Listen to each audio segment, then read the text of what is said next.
Hi, everybody. How are you today? I hope you had a fantastic weekend and a good day. Got through a Monday. As I hinted to earlier, I did want to talk about my shameful A today. It was kind of brought to my attention and in overhearing conversations that, people do not like to talk about. Maybe things that they're struggling with. We know that it's being talked a lot more these days on TV, newspapers, talk shows, whatever it is that you kind of watch. And they're kind of classifying it as mental illness. For me, that has never been a phrase that I am a fan of, even though I think that for most of my life, I think it's in our DNA, in my family, that I have had anxiety.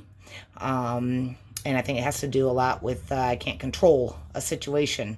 So I like to use the phrase that I was actually given today by a wonderful officer friend of mine who put it perfectly. And I asked if I could use his phrase, and he said absolutely. And I think that for me, my anxiety is a mental imposition. I love that phrase. It imposes on me. It imposes on my daily life. It imposes sometimes in my sleep. It imposes sometimes not getting the yard done quickly enough. It's crazy. So it imposes on me. It's a mental imposition.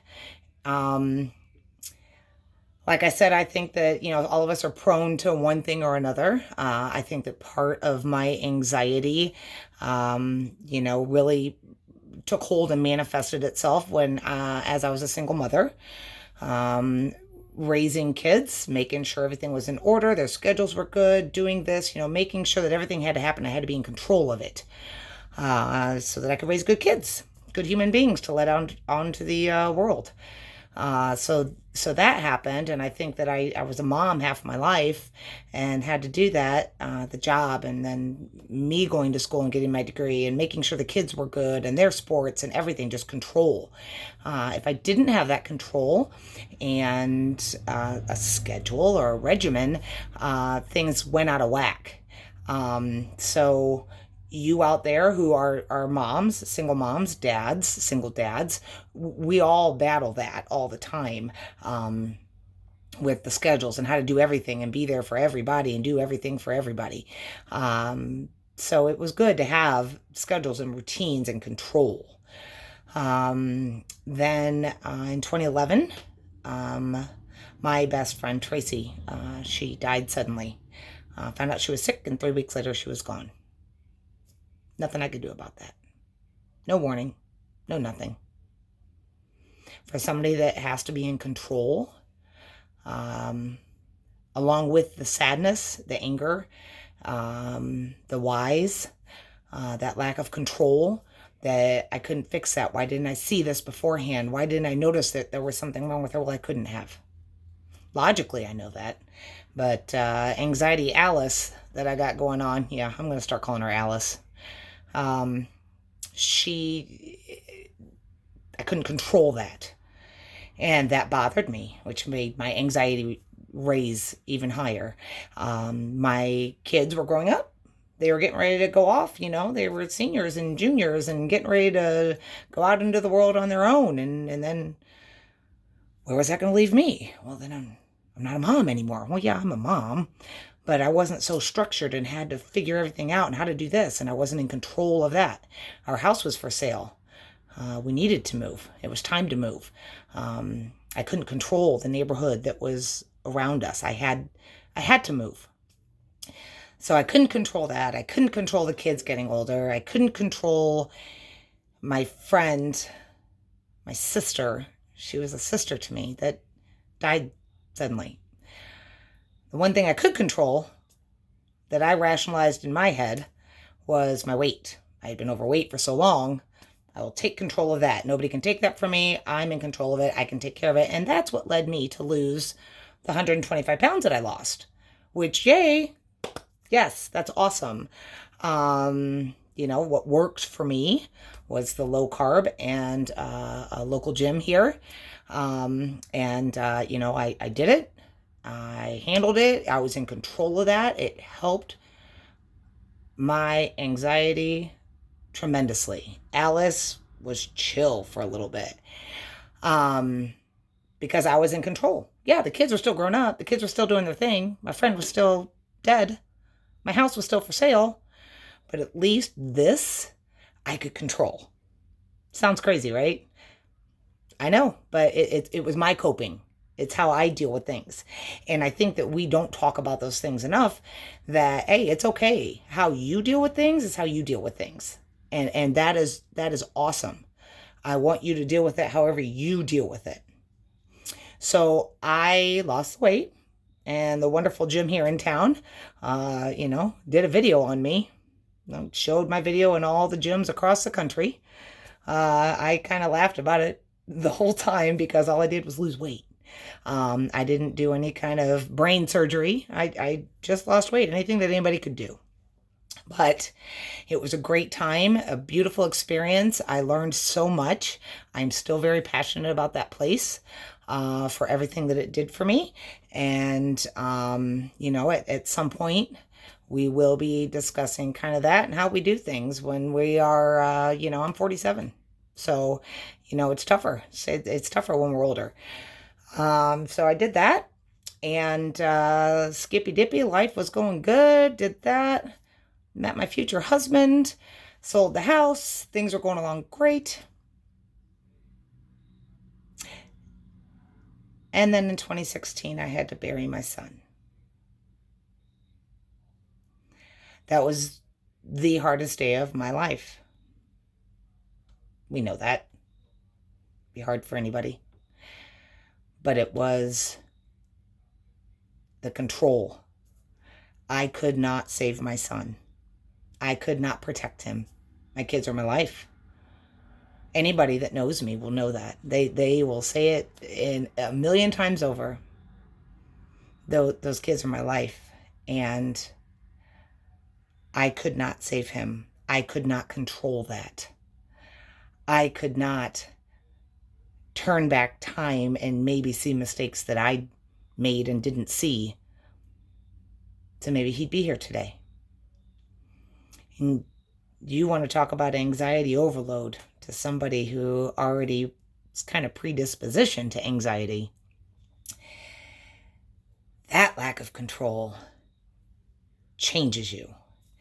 And I don't know. I'm not a doctor, I'm not a psychologist, psychiatrist, any of those. I'm speaking on my own personal experience that I do think that it changed the brain chemicals to bury your son. Same year, 3 months later, I had to watch my dear friend bury her 6-year-old. We've talked about this before. I'm not going to dwell on that, but it's the anxiety that we don't want to talk about. I'm not a talking person. Go and talk to a counselor, go in this. That's just not how I process things. I think that whatever you need to do, you need to do it. I think that if you want to go and talk to a counselor and that is what is going to help you, yes, do it. Do it, do it, do it, do it. I know that people get frustrated in my life because I won't talk about it. I don't want to talk about it. I just don't. I have to process. And then I have to figure out, and I have to look for a solution to gain the control back. Doesn't make it right. Doesn't make it the right answer. We could talk all day about opinions, about what people do and say and think and how they do things. But for me and Alice, this is how I'm doing this. We don't talk about the anxiety. We don't talk about depression. We don't talk about PTSD. It's being brought more to the forefront. And that is a fantastic thing.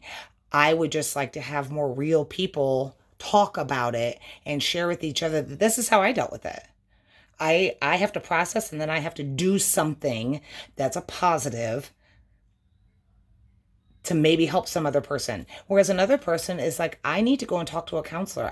That's what I need to do. Absolutely. I need to go to my church every night after I get off work so that I can say a prayer, and I need to talk with God.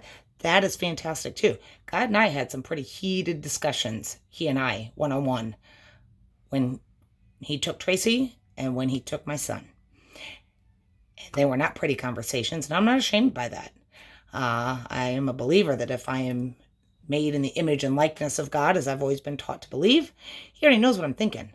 So why can't I have a real conversation with him about how angry I am? Doesn't mean I don't love him. Doesn't mean I don't still, I mean, it's God. But I had real talks, ugly ones. I needed to do that.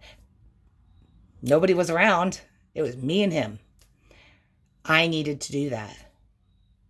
But that was for me. My mental imposition is my anxiety.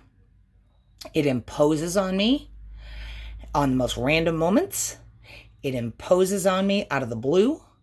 It can impose on me for a day or two. Sometimes Alice sets up camp in my head. She just wants to sit there. And I finally went and I did. I went and I talked to a doctor about some things to just make Alice chill out just a little bit. I needed to.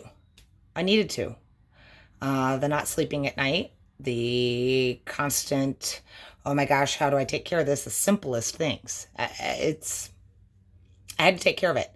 So my message for today is please, please, let's have more conversations about this. What it is that you are struggling with. If you don't like the phrase mental illness because it seems as something that you should be ashamed of or be secretive about or that, oh, geez, why can't you just handle it, suck it up? I think that that's for me where it has been. You know, someone has cancer, it's, oh my gosh, you have cancer. But when someone has a mental imposition, they are shunned or made to feel like, I can't talk about this. I shouldn't say that I'm weak. Yeah, me, big time me. Don't want to show weakness. Doesn't make it right. But please, let's have conversations about this. Let's be open if you can, if you want to say it. I just think that the more that we talk to each other about our mental impositions, our Alice's, call yours whatever you want. It's just kind of a funny ha-ha to me to say, you know what, Alice, you're being a bitch today. Shut up. Stop it. I'm tired of dealing with you today, girl. Go sit down. You got to try and laugh about it so that you can gain control of it. At least that's how I think of it. Be kind to each other. Message me, email me, pass this along, share this with whoever may need to know that it is okay if you have Alice going on. Or heck, name it something else. I don't care. Let's be creative. Be a creative name. Call it. We can talk about our friends. All right. Have a wonderful evening. Messages from Mel. Bye-bye.